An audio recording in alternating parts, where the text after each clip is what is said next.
Siapa yang Allah pengen ngasih dia kebaikan, Allah uji. Hah? Kok gitu caranya? Ternyata kayak gitu rahasianya. May yuridillahu bihi khairan, siapa yang Allah pengen ngasih dia kebaikan, Allah kasih dia musibah atau ujian. Kenapa bisa seperti itu, Ustaz? Fa inna ma'al usri yusra, inna ma'al usri yusra. Seolah-olah Allah bilang di dalam ayat itu, kalau kalian mau dapat kemudahan, biasanya lewatnya kesusahan dulu. Kalau kalian pengen dapat keberuntungan, biasanya dapatnya kerugian dulu. Tapi keberuntungan dan kerugiannya pasti gak sebanding. Keberuntungannya jauh lebih besar daripada kerugiannya. Kerugian itu kayak modal doang, DP. Jadi kalau kita mau dapat kejutan dari Allah, Allah kasih kita DP. DP-nya apa? Ujian, DP-nya musibah, DP-nya rasa gak nyaman. Itu DP tuh. DP terhadap apa? DP dari Allah terhadap hadiah-hadiah besar yang Allah pengen ngasih ke kita setelahnya. Cuman banyak orang yang menolak DP ini. Sama kayak kita misalnya. Kalau kita mau ngasih dia hadiah, kita kasih dia kayak kejutan dulu. Dia lagi ulang tahun nih, disiram air dulu. Setelah itu dikasih hadiah-hadiah yang mahal. Rela gak disiram air demi hadiah? Rela, udah siramin lagi aja. Kalau setelahnya ada hadiah. Yang kita gak rela, kalau setelah disiram, disuruh bersih-bersih sendiri dan gak dikasih apa-apa. Kan gak rela tuh.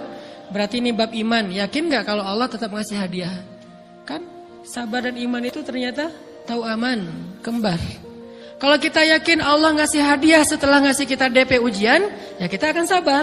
Gak apa-apa deh, bentar lagi mau dikasih hadiah, digini-giniin juga gak masalah. Dibully, diapain sama Allah, biarin aja. Ya Allah saya sabar, kan bentar lagi mau dikasih hadiah nih. Ini masalah yakin. Tapi kalau kita gak yakin, apa sih maunya Allah gitu kan?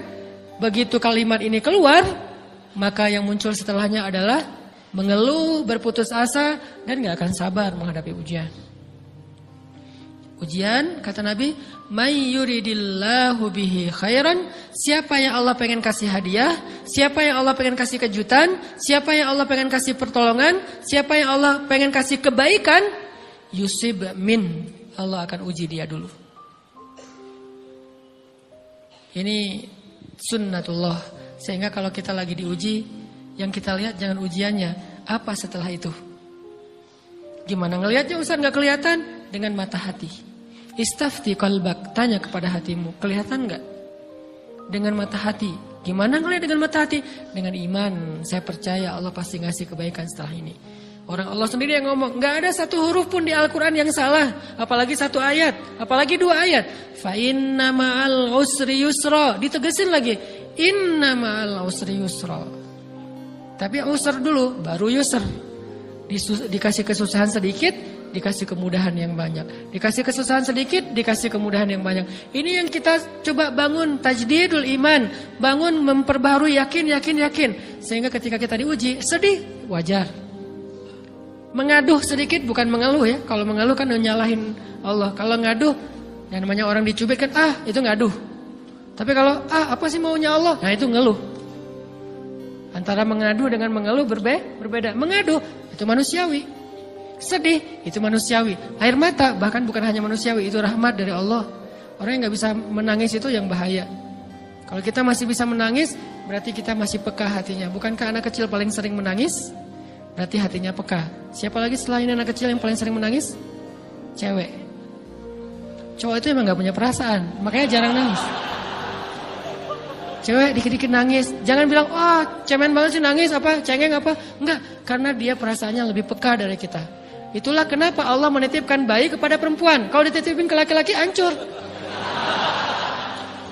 Di balik kepekaan perempuan, di balik sensitifnya perempuan, di balik perasaannya yang luar biasa, di situ Allah Subhanahu wa taala menitipkan amanah, dia yang paling baik dalam merawat bayinya. Perempuan secara umum mungkin lebih banyak bicara daripada laki-laki ya. Walaupun ada orang yang perempuan pendiam banget, ada yang nggak ngomong sama sekali, misalnya diem-diem aja, ada. Tapi secara umum perempuan lebih banyak berucap daripada laki-laki. Emangnya ini kekurangan? Bukan. Ini kelebihan. Kalau dia berikan itu dalam hal yang tepat. Apa yang tepat? Mendidik anak.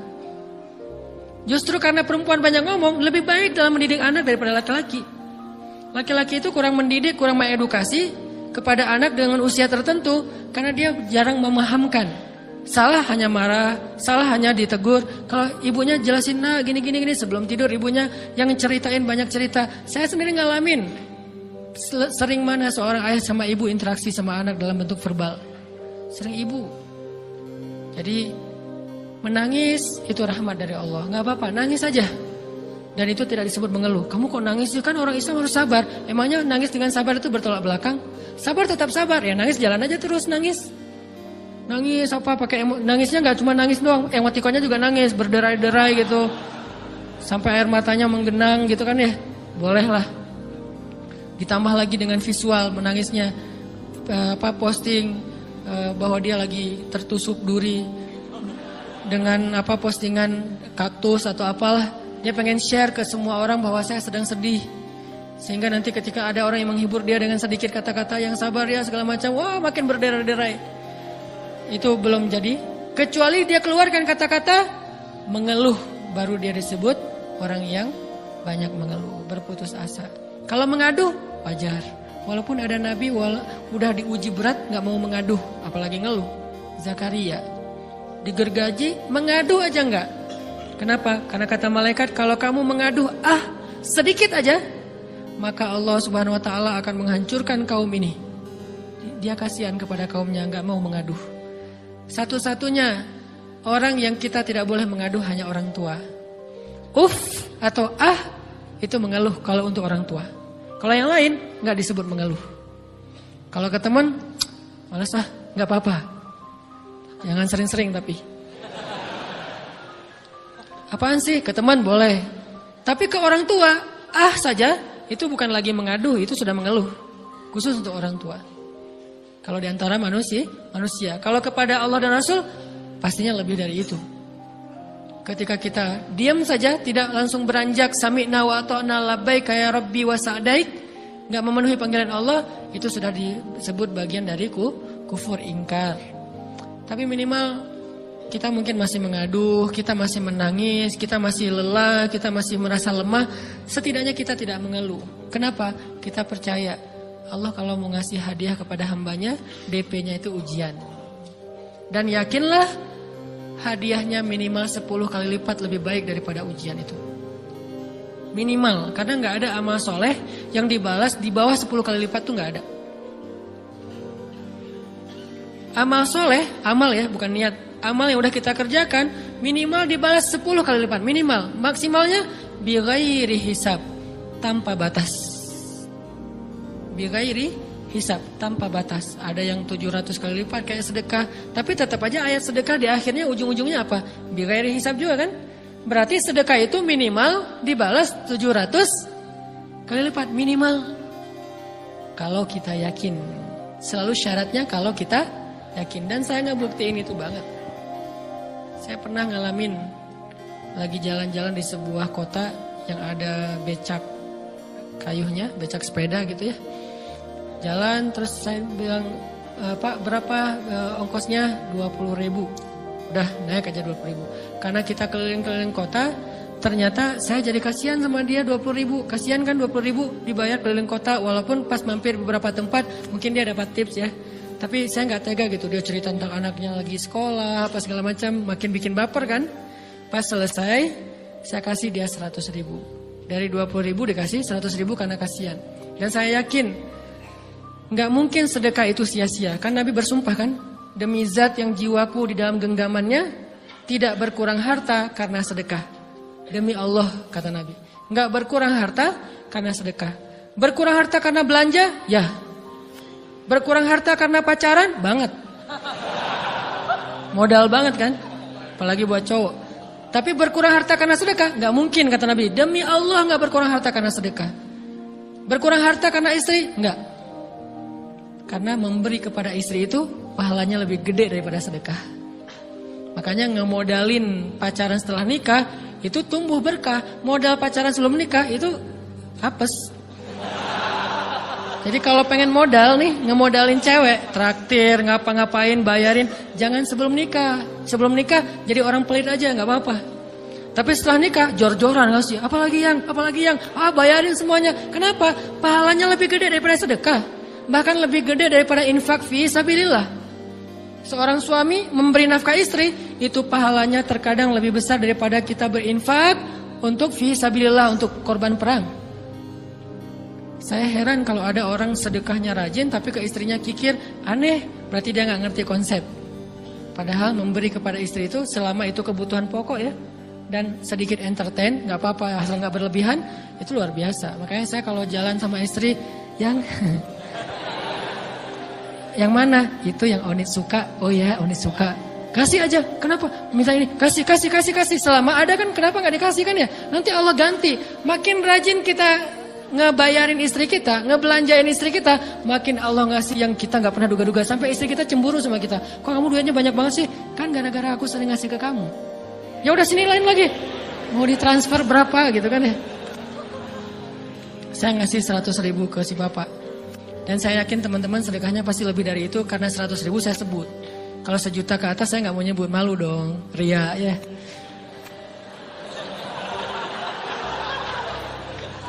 Sebenarnya nggak pernah sih. 100.000 deh, karena kan kecil. Saya kasih 100.000.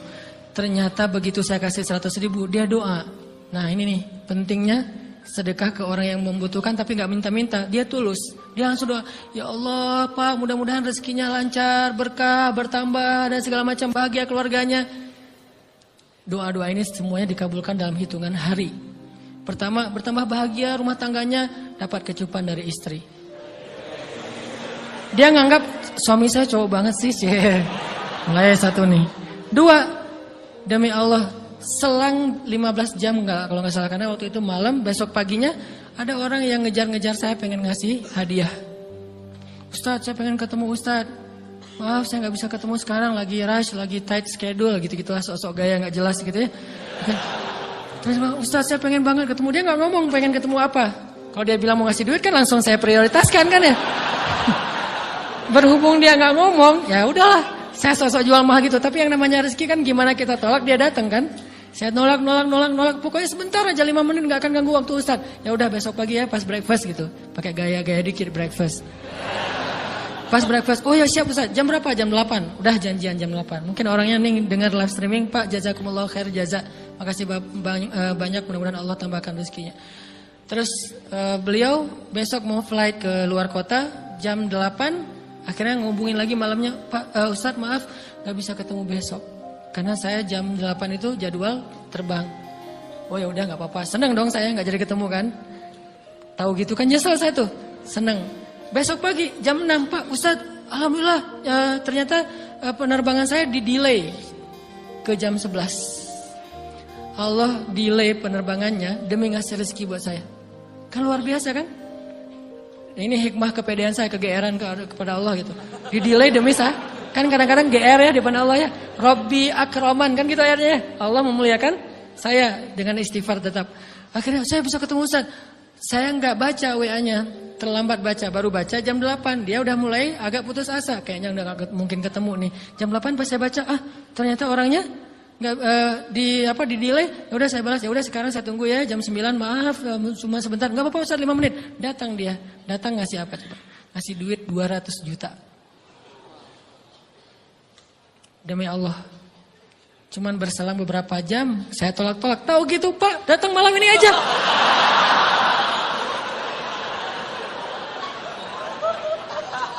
Harusnya malam itu juga saya cari orangnya. Kalau perlu saya yang nyamperin Bapak. Sherlock, saya kejar. Manusia gitu banget ya. Tapi Masya Allah di situ saya jadi tahu, oh doa orang itu lebih akurat, lebih mantap, lebih diijabah daripada doa saya. Mungkin bukan karena sedekah, tapi karena doa setelah sedekah. Ya Allah dan segala macam dimudahkan sama Allah. Itu luar biasa loh.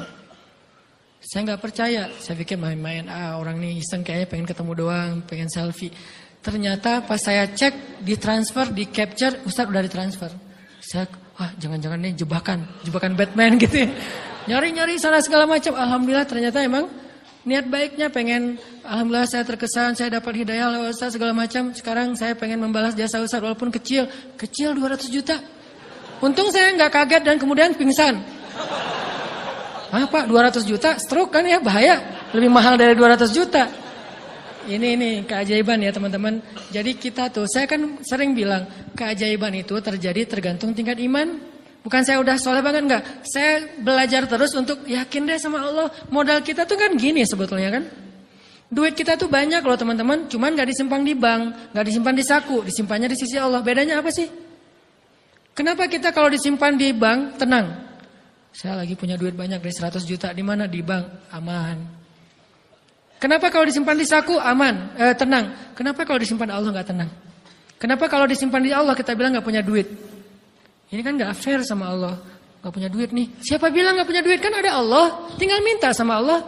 Tapi gak ada wujudnya. Tapi kan ada janjinya. Bukankah janji Allah lebih kuat daripada wujud? Bukankah iman harusnya lebih mantap daripada sesuatu yang konkret yang kita lihat? Ada duitnya di sisi Allah. Kenapa gak dikasih? Karena kita belum butuh.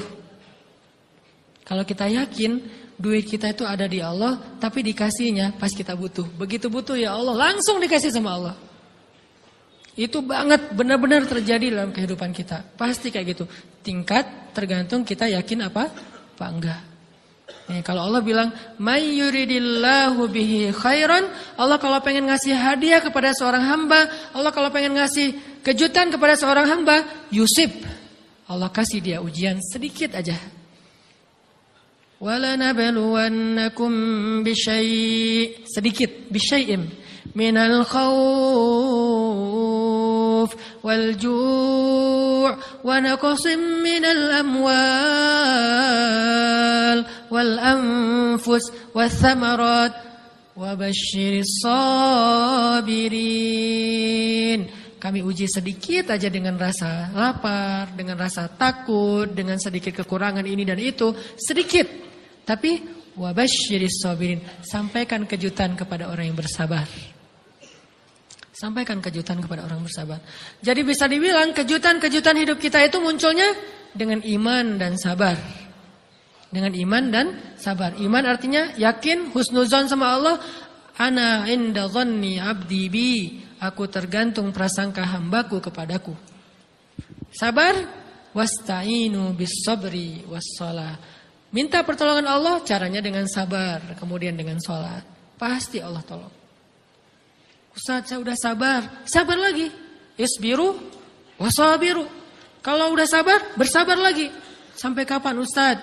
Sampai Allah Subhanahu wa taala benar-benar mengakui kesabaran kita. Setelah itu Allah pasti kasih. Terus apa yang harus saya lakukan Ustaz? Buktikan di hadapan Allah kita itu hamba yang penyabar. Jangan bilang ya Allah, saya akan sabar. Jangan, tunjukin aja. Ya Allah, kurang apa lagi dari saya? Tunjukin aja. Nanti Allah sendiri yang akan memberi kita gelar sabirin, sehingga Allah bilang wabasyiris sabirin, sampaikan berita gembira kepada hambaku yang sabar. Dan kalau Allah udah ngasih berita gembira, itu beruntun loh. Kita sabar kayak Allah tahan dulu nih ya kejutan. Allah tahan dulu hadiahnya buat kita tuh ditahan, tahan. Makin lama makin sulit pastinya, makin lama makin berat, makin lama makin berat. Begitu dibuka kerannya itu nggak ada selesai-selesainya sampai kita kebingungan. Loh, kok datang terus-terusan? Kayak gitu cara Allah memperlakukan hambanya. Nabi Ayub sakit pertama sakit fisik, sakit kedua sakit hati. Dua penyakit Nabi Ayub. Fisik pertama, beliau lumpuh, beliau sakit. Sakit hatinya apa? Ditinggalkan oleh orang-orang terdekatnya. Anaknya meninggal. Sedih kan? Kemudian pembantu-pembantunya pada resign. Makin kecewa. Dasar kalian. Kemudian teman-temannya pada menjauh. Grupnya nge-live dia. Bukan dia live grup. Grupnya yang nge-live dia. Orang unfollow. Tiba-tiba followersnya tinggal 1 doang. Yang tadi ada ribuan, sekarang tinggal 1. Istri satu-satunya yang masih setia mendampingi beliau. Tinggal 1 followersnya. Kebayang gak tuh? Yang posting udah sepi, udah gak ada yang nge-like. Istri aja yang nge-like. Ini nih Nabi Ayub.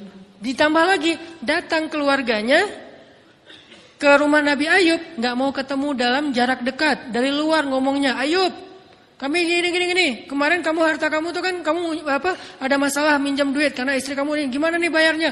Terus mereka tutup muka, nggak mau tertular. Mereka bilang jangan dekat-dekat dengan Ayub. Yang lebih parah lagi ada yang sampai nuduh gini. Ternyata ya kamu itu selama ini bukan orang soleh. Selama ini kamu tuh pura-pura pencitraan ordai. Ini buktinya nih.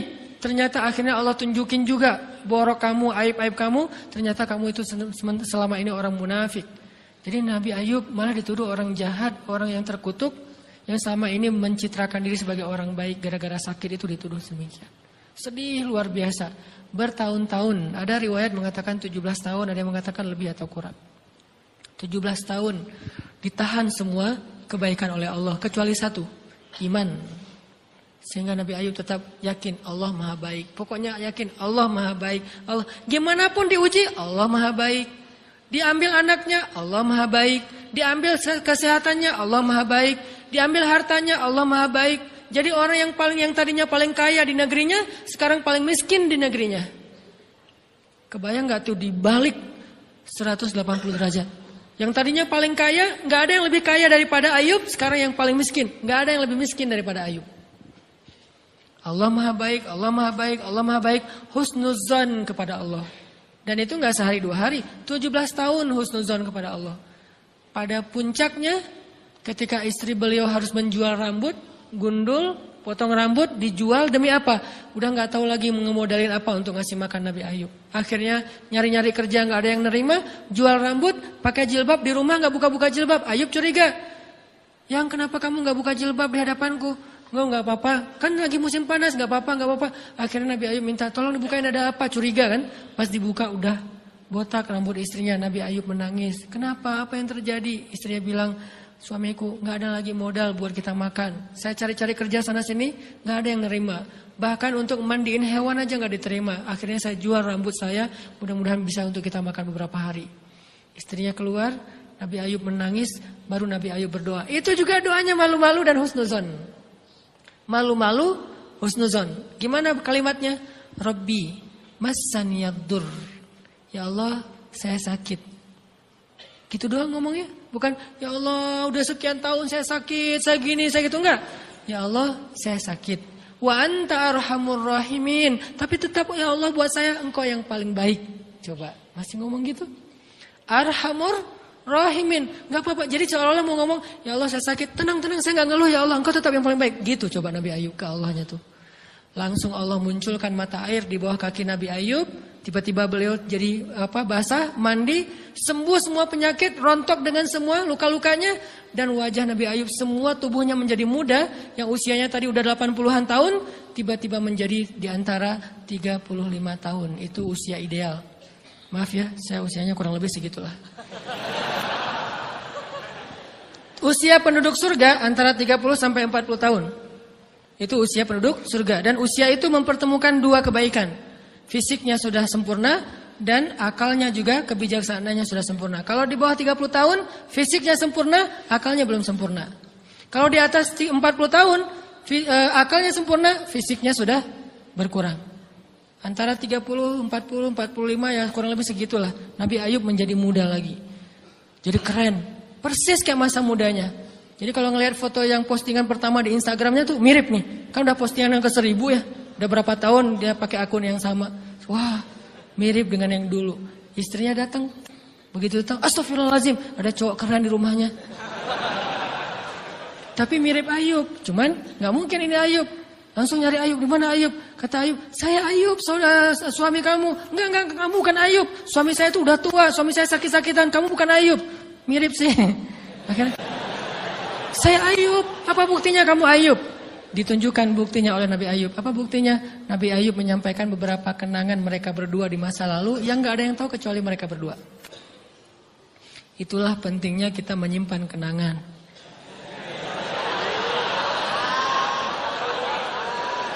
Kalau ada masalah gitu kan, nauzubillah harus operasi wajahnya. Kamu bukan suami saya. Ada buktinya apa? Ada satu hal yang cuma kita berdua yang tahu. Kalau perlu jangan satu hal, banyak hal ya. Cuma kita doang yang tahu. Orang lain nggak tahu. Pas disebut itu benar, tidak ada yang tahu masalah itu kecuali kita berdua.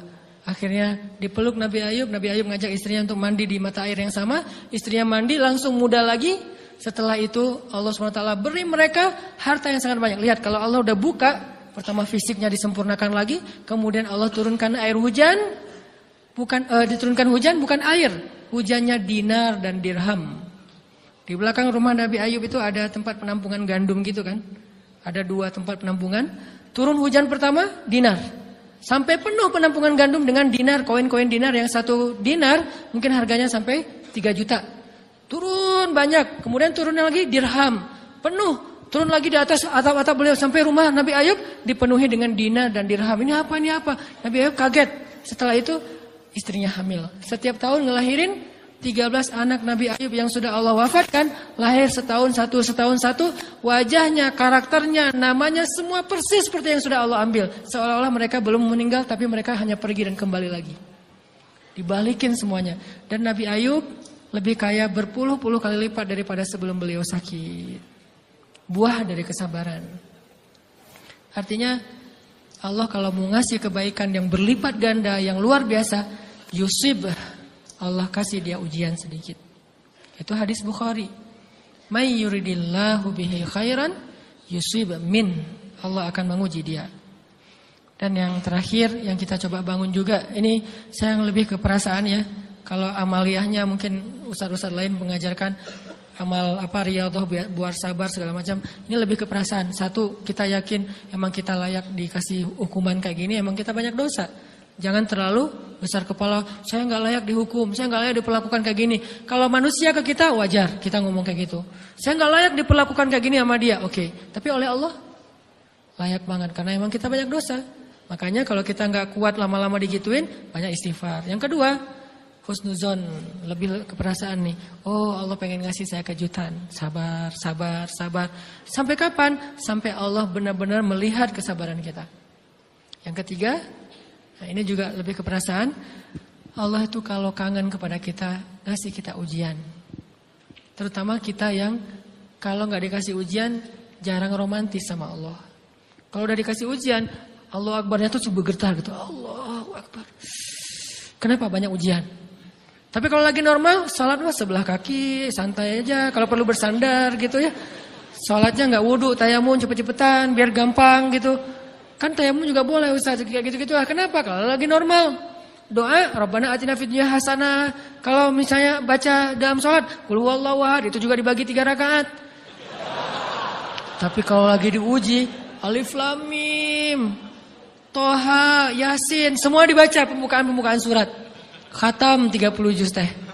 Kenapa? Lagi diuji. Sholat panjang, doa ya Allah, habis-habisan. Baru takbir udah nangis, Al-Fatihahnya nangis. Terus kalau ini baca Al-Quran, Bismillahirrahmanirrahim, khusyuk gitu. Tahajud, belum malam dia udah tahajud gitu. Tahajud, kirain udah saking semangatnya. Maksudnya apa? Belum malam dia udah tahajud. Dari sore udah kangen malam. Kapan ya malam, kapan ya tengah malam, kapan ya saya pengen tahajud, kangen dengan tahajud. Kan ada orang kayak gitu, saya kenal beberapa orang yang katanya hanya menunggu malam aja setiap hari. Setiap pagi, kapan ya malam. Pas malam bahagia tahajud, pagi lagi, kapan ya malam. Artinya belum malam udah tahajud, saking kangennya dengan tahajud. Rindu banget sama Allah, romantis banget dengan Allah. Khatam Al-Quran berkali-kali dalam seminggu. Begitu dia dikasih jalan keluar, menjauh sampai lupa sama Allah. Sehingga kalau Allah kangen sama dia, Allah kasih dia ujian dikit. Ta'ala ya abdi, kesini wahai hambaku, kesini. Biar kita berdua-duaan lagi nih. Kalau gak mau digituin, tetaplah dekat kepada Allah walaupun kehidupan kita dalam keadaan mudah. Tetaplah romantis sama Allah, tetaplah gampang tersentuh oleh ayat-ayat Allah walaupun hidup kita dalam keadaan normal. Mudah-mudahan 3 rahasia ini bisa menjadikan kita berhusnuzon dan terbangun awareness kita ketika kita lagi diuji, terutama ujian-ujian yang spontan muncul dari kata-kata teman kita, dari sikap orang lain. Langsung ingat, oh saya emang ada dosa yang mau Allah hapus. Oh habis ini mau dikasih kejutan. Oh Allah lagi pengen dekat sama saya. 3 hal ini mudah-mudahan terus kita latih. Awareness-nya yang dilatih, bukan hadis-hadisnya yang dihafal. Mudah-mudahan ketika diuji spontan kita langsung sadar, langsung balik on the track. InsyaAllah Allah subhanahu wa ta'ala istiqomahkan kita fis sarra wa fit dharra, dalam keadaan suka maupun dalam keadaan duka.